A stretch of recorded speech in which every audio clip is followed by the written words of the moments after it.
Hello साथियों, welcome to planet 4। आप सभी को टीम विक्रम का नमस्कार। आखिरकार डोनाल्ड ट्रंप के होश अब ठिकाने आते दिख रहे हैं और उन्होंने मान लिया है कि अमेरिका को सबसे बड़ी मुसीबत से बचाने वाला कोई है तो वो है भारत। हाँ, वही भारत जिसके बारे में कुछ समय पहले तक उनके मंत्री कह रहे थे कि भारत को अमेरिका से माफी मांगनी चाहिए। लेकिन अब नजारा बदल चुका है। माहौल ऐसा बन गया है जैसे किसी भी पल डोनाल्ड ट्रंप खुद भारत के प्रधानमंत्री और भारत के नागरिकों से माफी मांग सकते हैं। ट्रंप जब दोबारा राष्ट्रपति चुनाव जीते थे तब जोश में थे और उसी जोश में उन्होंने भारतीयों को निशाना बनाना शुरू कर दिया था। उन्होंने भारतीय कामगारों, पेशेवरों और छात्रों पर शिकंजा कस दिया। H-1B वीजा वाले लोगों के दरवाजे बंद कर दिए, कईयों को तो हथकड़ी लगाकर भेज दिया गया और बस यहीं से आग भड़क उठी। अमेरिका में रहने वाले भारतीय नागरिकों के गुस्से ने ट्रंप की सत्ता को हिला डाला। ताजा चुनाव में जो हुआ उसने अमेरिकी राजनीति की जमीन खिसका दी। डोनाल्ड ट्रंप का एक भी उम्मीदवार इज्जत नहीं बचा पाया। लोग कह रहे हैं ट्रंप का यह पतन किसी विरोधी देश ने नहीं बल्कि भारत से टकराने की उनकी भूल ने किया है। उन्होंने भारत पर टैक्स लगाकर भारत के लोगों का अपमान कर खुद अपने पैरों पर कुल्हाड़ी मार ली। और अब वही ट्रंप, वही व्यक्ति जो भारत को नीचे दिखाने की कोशिश कर रहा था, आज वही भारत के आगे सिर झुका रहा है। उन्होंने साफ शब्दों में स्वीकार किया है कि जो काम भारत कर सकता है, जो हुनर भारत के लोगों में है, वो ना तो अमेरिकी कर सकते हैं, ना ही उनके पास वो हिम्मत है। ट्रंप के इस यू टर्न ने सबको चौंका दिया है, क्योंकि जो आदमी कभी भारत को चुनौती देता था अब वही कह रहा है कि अमेरिका की ताकत भारत के बिना अधूरी है। डोनाल्ड ट्रंप ने जो खुद के लिए हालात बनाए थे, अब वे चारों ओर से मुसीबतों में फंस गए हैं और बीच में बस एक ही नाम है जो उन्हें बचा सकता है। वो नाम है मोदी और वो देश है भारत। सबसे पहले जोश में आकर उन्होंने भारत से टकराव लिया। उसी की वजह से अमेरिका के विपक्षी पार्टियों ने उनकी हालत बिगाड़ दी और उनके खिलाफ आंदोलनों की आग भड़क उठी। पर अब ट्रंप ने अचानक मोड़ लिया और अमेरिकी जमीन पर रहने वाले भारतीयों का समर्थन कर अपने ही समर्थकों को नाराज कर दिया। वो समर्थक जो चाहते थे कि भारतीयों को बाहर निकाला जाए, आज उसी समर्थक ने देखा कि ट्रंप ने पलटी मार दी है। शुरुआत में जो कदम उन्होंने भारतीयों के खिलाफ उठाए थे, वही कदम अब पलट गए हैं और उन्होंने जोरदार बयान देकर भारतीयों के सम्मान के पक्ष में आए। जिस तरह चुनाव के बाद उनका अहंकार छलक रहा था, अब वो अहंकार फिसल चुका है और अब वे खुद समझ गए हैं कि भारत के बिना यह अमेरिका वैसा नहीं रह पाएगा जैसा वे सोचते थे। ट्रंप की ये उल्टी दिशा अपने पैरों पर खुद कुल्हाड़ी मारने जैसी लगती है और उनके समर्थक उस उलझन में हैं जहां नाराजगी और हैरानी दोनों साथ साथ हैं। डोनाल्ड ट्रंप ने आखिरकार ये बात मान ली है कि अगर भारत के छात्र अमेरिका में पढ़ने ना आए तो अमेरिका की कई यूनिवर्सिटियों और कॉलेजों पर ताले लग जाएंगे। उन्होंने ये भी स्वीकार किया है कि अगर भारत के लोग अमेरिका में काम करने ना पहुंचे तो वहां की कंपनियां, रिसर्च एजेंसियां, स्पेस प्रोजेक्ट और इनोवेशन सब ठप पड़ सकते हैं, क्योंकि अमेरिका के पास भारतीयों जैसा टैलेंट और हुनर मौजूद ही नहीं है। अमेरिका के स्थानीय निवासी सिर्फ पिज्जा बर्गर खाकर बियर पार्टी करना जानते हैं, जबकि अमेरिका का असली विकास भारत के नागरिक ही करते हैं। ट्रंप के बयान से पहले तक माहौल कुछ और था, लेकिन जब उन्होंने देखा कि भारतीयों के खिलाफ उठाए गए उनके कदमों के बाद पूरी दुनिया भारत के टैलेंट की दीवानी हो गई है, तो उनके चेहरे की हवाइयां उड़ गईं। उन्होंने देखा कि जैसे ही भारत के पेशेवरों को अमेरिका में रोका गया, वैसे ही दुनिया के बड़े बड़े देश चीन, कनाडा, ऑस्ट्रेलिया, जर्मनी और ब्रिटेन सब ने भारतीयों को अपने देश में बुलाने की होड़ लगा दी। यहां तक कि रूस ने तो हजारों की संख्या में भारतीय कामगारों को खुला निमंत्रण भेज दिया। ये नजारा देखकर ट्रंप के पैरों तले जमीन खिसक गई। उन्हें एहसास हो गया कि अगर यही सिलसिला चलता रहा तो सुपर पावर कहलाने वाला अमेरिका खुद धराशाही हो जाएगा। वो समझ गए कि जिस भारतीय टैलेंट के दम पर आज अमेरिका को महान राष्ट्र कहा जाता है, अगर वही दिमाग और मेहनत अलग अलग देशों में बढ़ गई तो अमेरिका का पतन तय है। और अब ट्रंप उसी गलती पर खुद तमाचा मारते दिखाई दे रहे हैं। उन्होंने अपने पुराने बयान को गलत ठहराते हुए भारत के आगे सिर झुका दिया है। उन्होंने साफ कहा है कि अगर भारत ना होता तो अमेरिका उतना महान कभी नहीं बन पाता।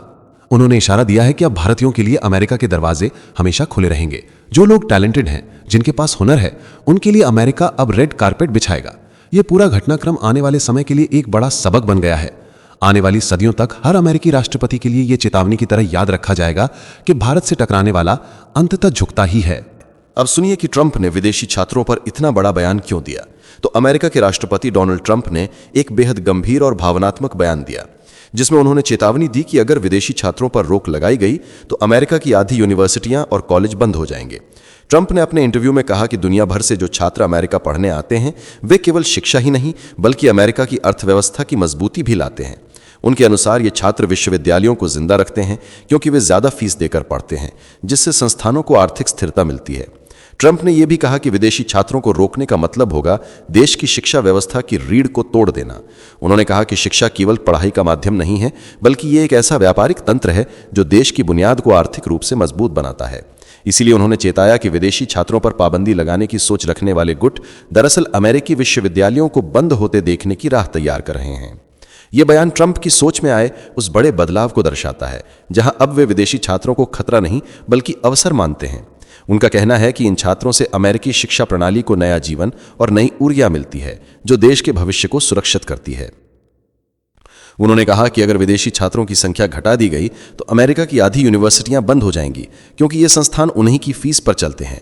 विदेशी छात्र स्थानीय छात्रों से दोगुनी फीस देते हैं, जिससे विश्वविद्यालयों को भारी राजस्व प्राप्त होता है। उन्होंने ये भी जोड़ा कि ये केवल शिक्षा का सवाल नहीं बल्कि अर्थव्यवस्था का मामला है।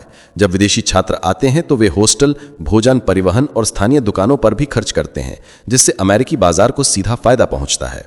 ट्रंप ने इसे शिक्षा आधारित अर्थव्यवस्था का नाम दिया और कहा कि मैं चाहता हूं कि हमारे कॉलेज और विश्वविद्यालय दुनिया में चमकें, क्योंकि यही अमेरिका की प्रतिष्ठा का असली चेहरा है। समझते हैं कि ट्रंप की पुरानी नीतियों से उनकी सोच में कितना बदलाव आया।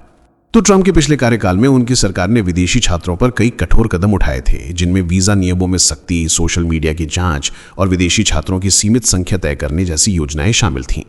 उस दौरान प्रशासन ने compact for academic excellence in higher education नाम से एक प्रस्ताव तैयार किया था, जिसमें कहा गया था कि किसी भी विश्वविद्यालय में विदेशी छात्रों की संख्या कुल छात्रों के 15% से अधिक न हो और किसी एक देश से 5% से अधिक छात्र न लिए जाएं। इस प्रस्ताव को अदालत ने रोक दिया था, क्योंकि ये शिक्षा की स्वतंत्रता पर हमला माना गया। इसके अलावा ट्रंप प्रशासन ने कुछ विश्वविद्यालयों जैसे हार्वर्ड पर भी सवाल उठाए थे कि वे विदेशी छात्रों के वीजा नियमों का पालन कर रहे हैं या नहीं। लेकिन अब वही ट्रंप ये मान रहे हैं कि विदेशी छात्र अमेरिकी शिक्षा व्यवस्था के लिए वरदान है। साथियों, आगे बढ़ने से पहले आप सभी को बता दूं कि अगर आप देश, दुनिया, डिफेंस और इकोनॉमी की 100 से ज्यादा खबरें एक साथ एक ही जगह पर एक ही समय में फटाफट रोज देखना चाहते हैं तो कृपया हमारे साथ जी चिल्स चैनल पर जुड़िए, जहां हम रोज शाम 9 बजे आपके लिए दुनिया की तमाम सारी खबरें एक साथ लेकर आते हैं। जी चिल्स चैनल का लिंक आपको नीचे डिस्क्रिप्शन या कमेंट बॉक्स में मिल जाएगा। आइए अब जान लेते हैं कि Hyundai फैक्ट्री पर हुए छापे ने ट्रंप के रवैये को कैसे बदल दिया। तो सितंबर महीने में जॉर्जिया राज्य की Hyundai फैक्ट्री पर अमेरिकी एजेंसी ICE ने बड़ा छापा मारा था, जहां 300 से ज्यादा दक्षिण कोरियाई कर्मचारियों को हिरासत में लिया गया था। ये सभी लोग बैटरी बनाने के विशेषज्ञ थे। ट्रंप ने इंटरव्यू में इस घटना को याद करते हुए कहा कि बैटरी बनाना कोई साधारण काम नहीं है, इसमें विस्फोट का खतरा रहता है और इसके लिए अनुभव की जरूरत होती है।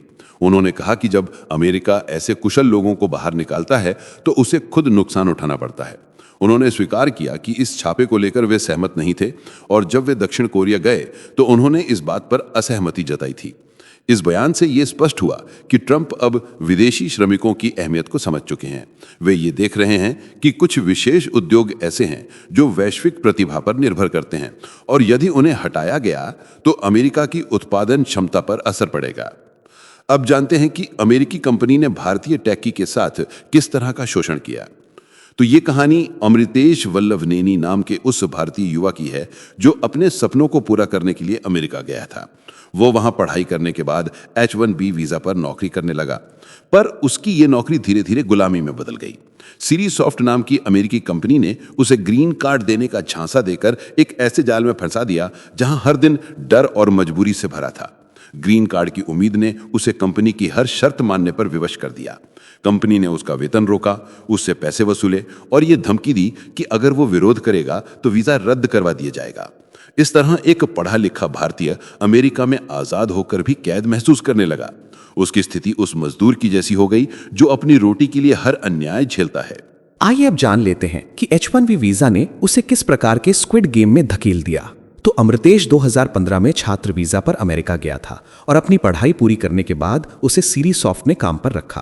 कंपनी ने कहा कि उसे H-1B वीजा दिलाया जाएगा और फिर ग्रीन कार्ड की प्रक्रिया शुरू की जाएगी। इसी उम्मीद में उसने काम शुरू किया, पर कुछ महीनों के अंदर कंपनी ने उसकी सैलरी रोक दी और कहा कि 6 महीने तक वो खुद अपनी सैलरी जमा करे ताकि कागजों में रिकॉर्ड साफ रहे। डर के माहौल में उसने ये सब स्वीकार किया, क्योंकि कंपनी बार बार चेतावनी देती रही कि अगर वो इनकार करेगा तो उसका वीजा रद्द करवा दिया जाएगा और उसे देश छोड़ना पड़ेगा। इस मानसिक दबाव में वो दिन रात काम करता रहा। यह स्थिति किसी खेल जैसी थी, जहां गिरना मतलब सब कुछ खो देना। जैसे स्क्विड गेम में खिलाड़ी अपने जीवन के लिए लड़ते हैं, वैसे ही अमृतेश हर दिन अपनी नौकरी और वीजा बचाने की जिद्दोजहद करता रहा। अब समझते हैं कि इस मामले में जातिवाद और अपमान किस तरह से हावी था। तो मुकदमे में यह आरोप लगा है कि कंपनी के भारतीय मूल के सीईओ पवन टाटा ने ऑफिस में जातिगत भेदभाव का माहौल बना रखा था। भारतीय कर्मचारियों को वर्ग के आधार पर बांटा गया और अमृतेश जैसे कर्मचारियों के साथ अपमानजनक व्यवहार किया गया। धीरे धीरे उसका आत्मविश्वास टूटने लगा। उसे इतना कम वेतन दिया गया कि वो अपना किराया और मेडिकल खर्च तक नहीं उठा पाया। उसकी बीमा सुविधा भी खत्म हो गई और जब उसके पैर में चोट लगी तो इलाज तक नहीं करा सका। जीवन की हर सुविधा उससे छिन गई और वो केवल ग्रीन कार्ड की आस में ये सब सहता रहा। ये वो दौर था जब उसके भीतर का आत्मसम्मान मरने लगा और हर दिन उसे महसूस हुआ कि शिक्षा और मेहनत के बावजूद उसे इंसान नहीं समझा जा रहा। अब सुनिए कि अदालत में उसने न्याय की उम्मीद से क्या कदम उठाया। तो अमृतेश ने अमेरिकी अदालत में मुकदमा दायर कर दिया, जिसमें कंपनी पर मजबूर मजदूरी, श्रम तस्करी और वेतन चोरी जैसे गंभीर अपराधों का आरोप लगाया गया। उसने जूरी ट्रायल की मांग की ताकि सच्चाई सबके सामने आ सके। मुकदमे में साफ कहा गया कि कंपनी का व्यापार मॉडल डर और शोषण पर टिका है। अमृतेश चाहता है कि इस मामले से ऐसी सभी कंपनियों को सबक मिले जो H-1B वीजा का इस्तेमाल भारतीयों को गुलाम बनाने के लिए करती हैं। ये कहानी बताती है कि विदेश में रहकर भी कई भारतीय हर दिन अपने सपनों की कीमत अपमान से चुकाते हैं। अमृतेश की कहानी उन सभी के लिए चेतावनी है जो विदेश जाकर सम्मान और आजादी का सपना देखते हैं, पर वहां सिस्टम के शिकंजे में फंस जाते हैं। यह मामला दर्शाता है कि जब इंसान अपनी मेहनत से भी न्याय नहीं पा सके तो कानून ही उसका आखिरी सहारा बनता है। इस वीडियो में फिलहाल इतना ही। जल्द मिलते हैं एक और नई अपडेट के साथ। जाने से पहले वीडियो को लाइक करके चैनल को सब्सक्राइब कर ले। आपका दिन मंगलमय हो। धन्यवाद।